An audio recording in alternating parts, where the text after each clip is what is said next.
Yo, what's up guys? So, andito na kami sa Bragais. Pagpasok pa lang namin sa gate ng Bragais ay nagulat kami sa bumungad sa amin. Isang maliit na peryahan na may isang maliit na color game at isang maliit na court.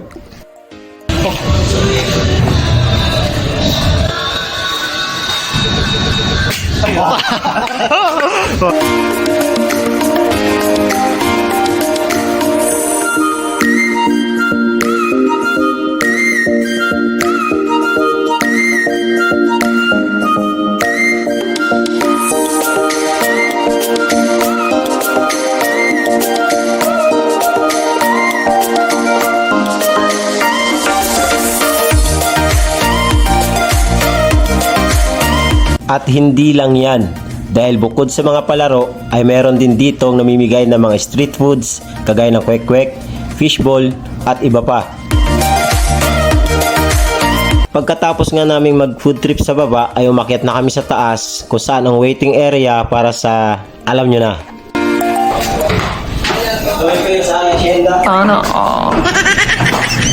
Ito yung waiting area kung saan kaming lahat ay naghihintay kung kailan mag-uumpisa ang program ng aming Christmas party.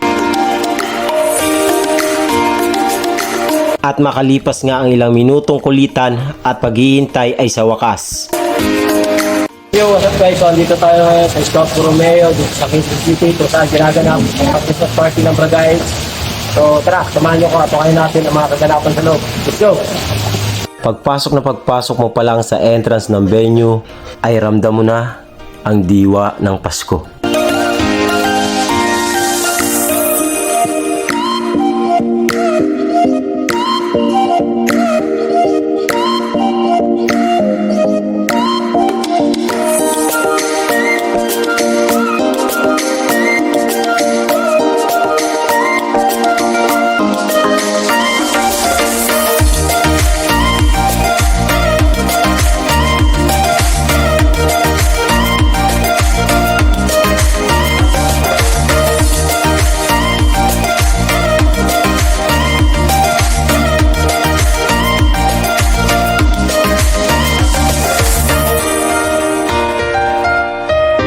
At syempre, hindi magiging masaya ang isang Christmas party kung wala ang mga masasarap na pagkain kagaya neto.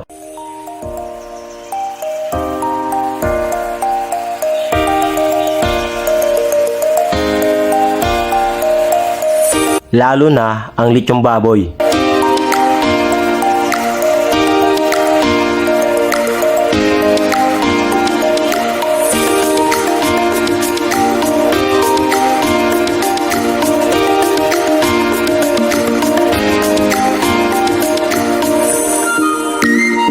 O diba guys, sa dami ng masasarap na pagkain na nandito sa harapan ko, ay mapapasana all ka na lang talaga.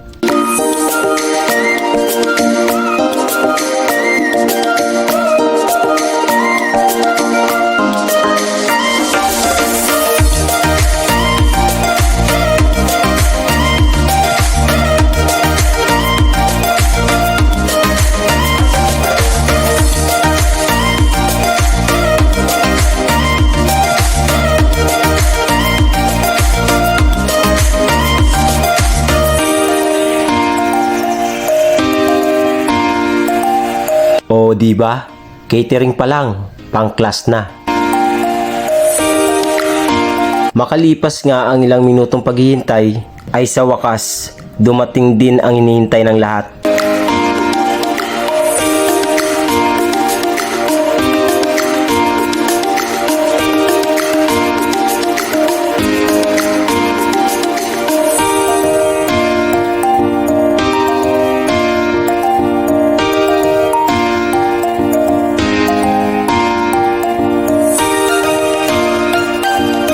Nakakatuwa lang tingnan na ang bawat isa ay makikita mo sa kanilang mga mukha na may mga ngiti sa kanilang mga labi. Dahil ang Pasko ay panahon na pagmamahalan, pagbibigayan at syempre wag natin kalimutang magpasalamat sa ating Diyos Ama na siyang may likha sa lahat.